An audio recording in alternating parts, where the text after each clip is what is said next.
Good April the 18th, ladies and gentlemen. I have been really in incognito because of so many interruptions, but nevertheless, we're back. We are back. So, ladies and gentlemen, let me get off the bat immediately because it's very clear that the family of Ben Del Rosario through Grace Del Rosario, the #1 crook in the Philippines, is destroying my good name. Let me get to the point immediately. Grace Del Rosario destroyed Johnson & Johnson Consumer. You know, when I was with J&J, we were about to surpass the market shares of Procter & Gamble. But what did Grace Del Rosario do? She went directly to my own wife, Nancy Tubujan Uy, and extorted so much information, thereby resulting into the downfall of Johnson & Johnson Consumer. And then there is this, legal issue against J&J during that time that has exploded the whole 9 yards, saying that Johnson & Johnson baby powder has some asbestos in it, which to my opinion, to my very strong opinion, both legal and actual experience, not for 1 year, but for more than 40 years, this is an outright lie.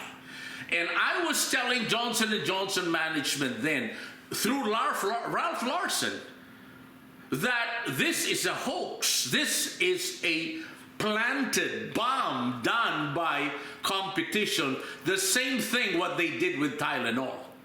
And now here comes Grace Del Rosario, of all places, one of the worst states in the United States, the state of Oklahoma. Look at Oklahoma right now. Look at Oklahoma right now. It's the top 5 surplus economies in the United States and in the world. All because, not because of Grace Del Rosario, who is using me again, destroying my good name. And they're even going here to my, my private abode.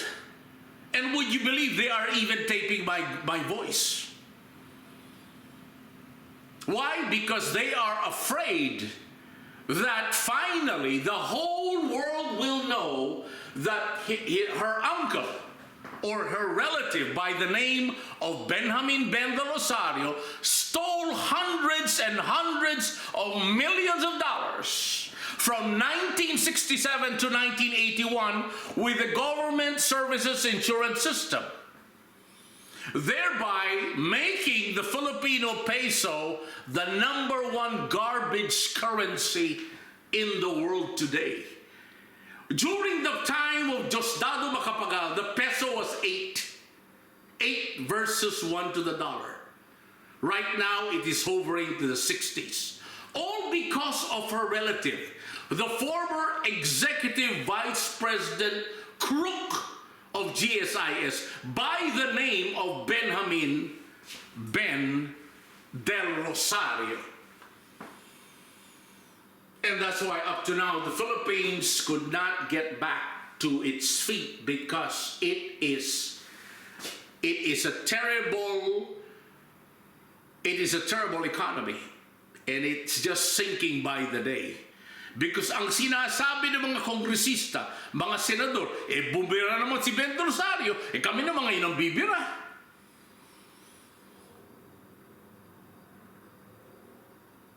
And that is why it is an endless cycle of graft and corruption. And therefore, the only solution really is to expose Grace Del Rosario and the family of Ben Del Rosario. And if you're listening to me right now, Grace Del Rosario, why don't you make a statement? Why don't don't you make a statement instead of hiding here in the state of Oklahoma, together with Roberto Tirona de Rosario. It is so sad, ladies and gentlemen, that this can be all avoided. And again, I have the solution, and I hope President Bongbong Marcos will finally listen, because, Mr. President, you cannot depend on this current central bank governor. I don't want to even call his name, because this show might be devalued because of his gross incompetence.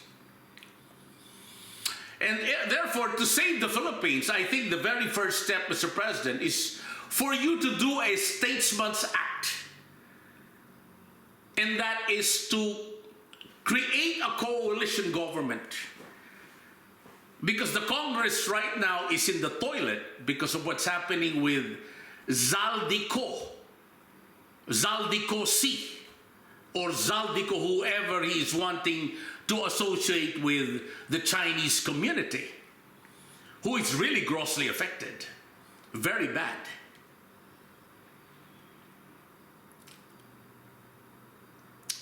And my recommendation is, I already submitted it to your very trusted ward. And all we have to do is implement it. But the problem is, your current cabinet members cannot really be able, has no talent to make it happen. And probably in less than a year, if I were to become the chief implementer of those policies, a new cabinet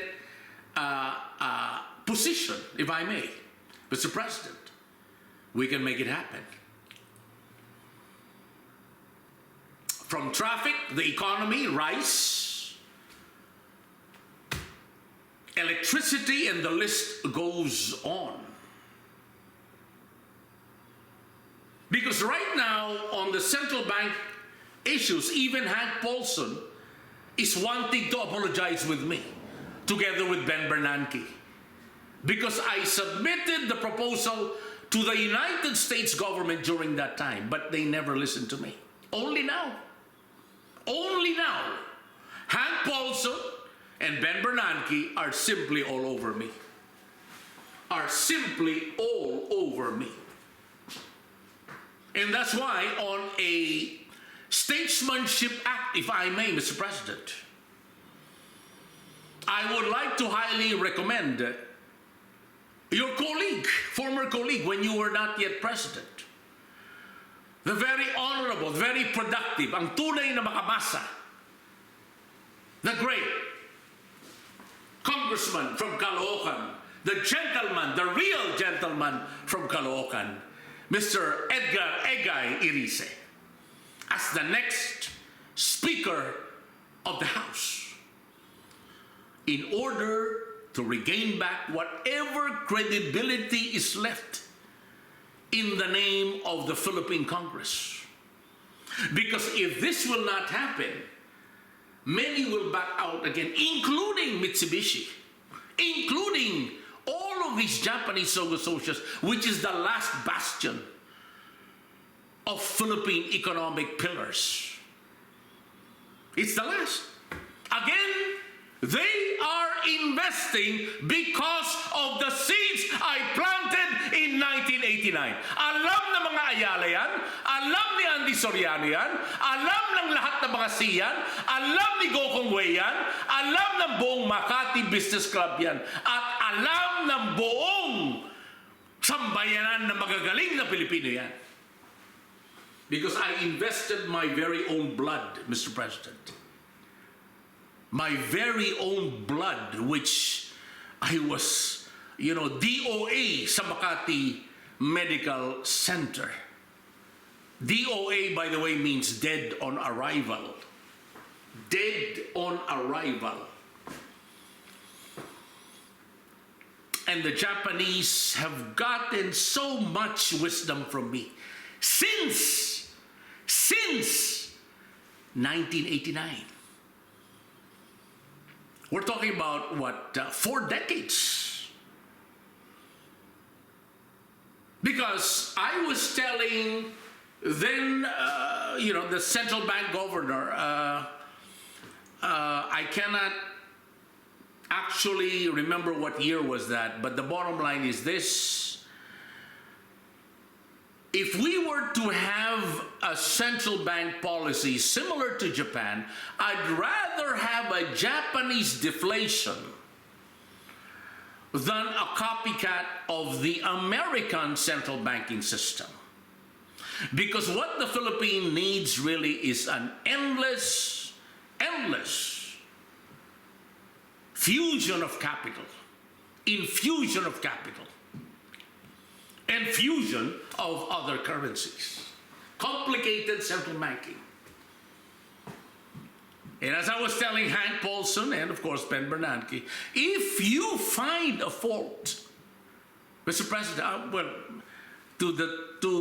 former Treasury, Hank Paulson was the former Treasury Secretary of the great George Walker Bush, and of course Ben Bernanke was the Fed chairman then.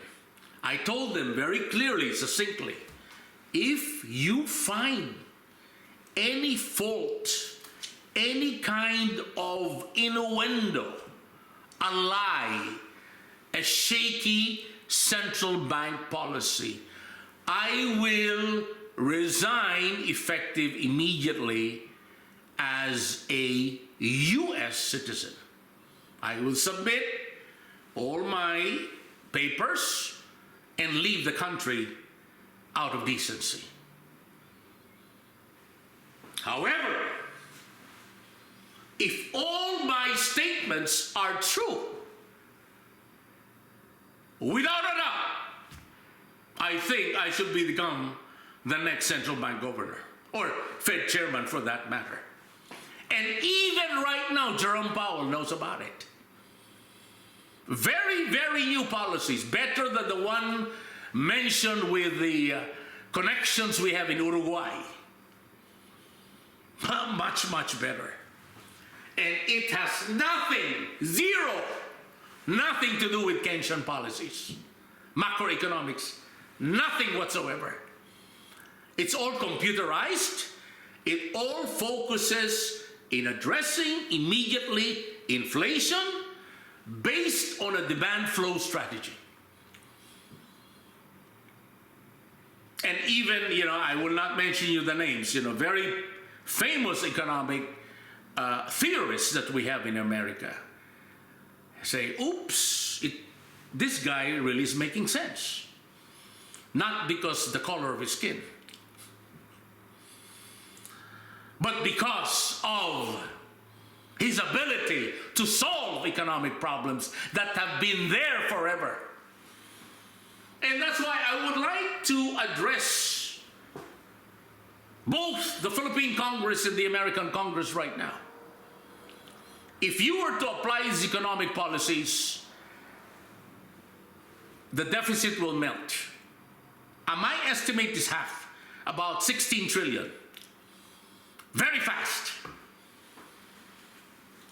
And going back to the Philippine economy, this is a different scenario. What is good in America is not good in the Philippines.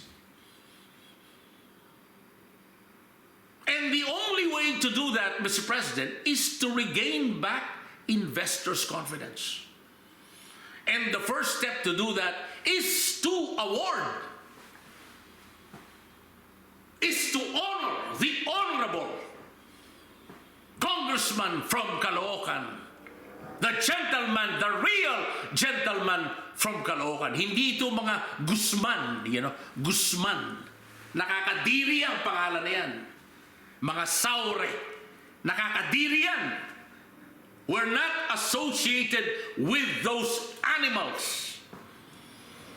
They are a shame to the Filipino society at large. They are worthless pigs who are here in the state of Oklahoma destroying my good name, destroying the Filipino professionals' honorable name.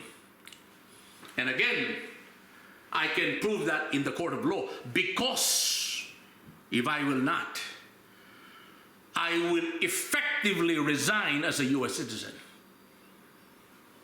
But these animals are here right now.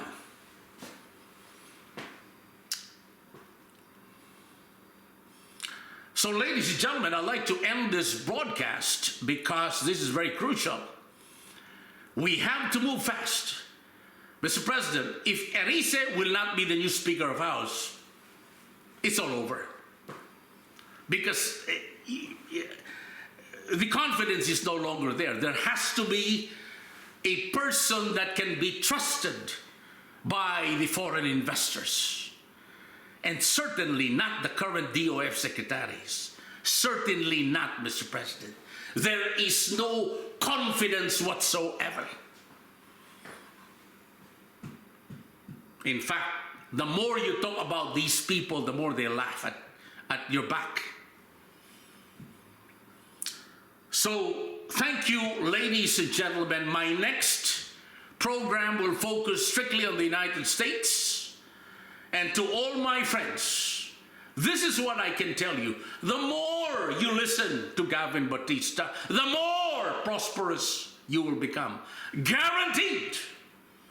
Guaranteed.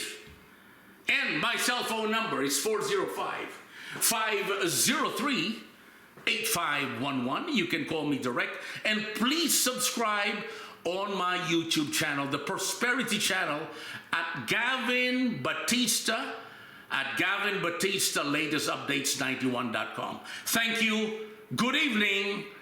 And we are here in the number one, well, the top 5 surplus states in the world, the great state of Oklahoma. Good evening. Maraming salamat po. And hindi ko po kayo bibiguin. Thank you.